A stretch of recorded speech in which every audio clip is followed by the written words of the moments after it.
নরসিংদীতে চাঁদা না দেয়ায় আমির হোসেন সাদ্দাম নামে এক ফার্নিচার ব্যবসায়ীকে মারধর ও প্রাণনাশের হুমকির অভিযোগ উঠেছে মেহেদী সরকার নামে এক শ্রমিক দল ছাত্রনেতা ও তার সহযোগীদের বিরুদ্ধে। দুপুরে নরসিংদী প্রেস ক্লাবে এক সংবাদ সম্মেলনে অভিযোগ করেন সদর উপজেলার হাজিপুর কাঠবাজারের ব্যবসায়ী আমির হোসেন সাদ্দাম। অভিযুক্ত মেহেদী সরকার হাজিপুর ইউনিয়ন শ্রমিক দলের সাধারণ সম্পাদক। বান্ডেল থাকলে প্রতি সেনমানিতে টাকা বাঁচবে। বিকাশ সেনমানি বান্ডেল কিনে জিতুন প্রতি লেনদেনে। সংবাদ সম্মেলনে ভুক্তভোগী অভিযোগ করেন গত 25শে মার্চ ফোন করে মেহেদী তার কাছে 50,000 টাকা চাঁদা দাবি করেন। চাঁদা দিতে রাজি না হলে তাকে প্রাণনাশের হুমকি দেওয়া হয়।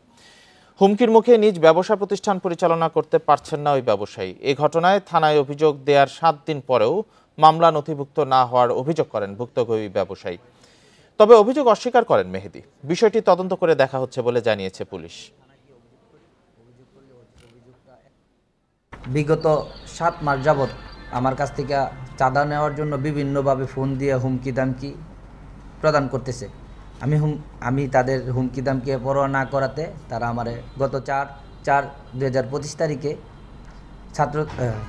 শ্রমিক দলের সেক্রেটারি, হাজিপুর ইউনিয়ন শ্রমিক দলের সেক্রেটারি মেহেদী এবং মেহেদীর দল বল নিয়ে আমার দোকান থেকে বাড়িতে যাওয়ার সময় সে হামলা করে এবং আমাকে মারপিট করে।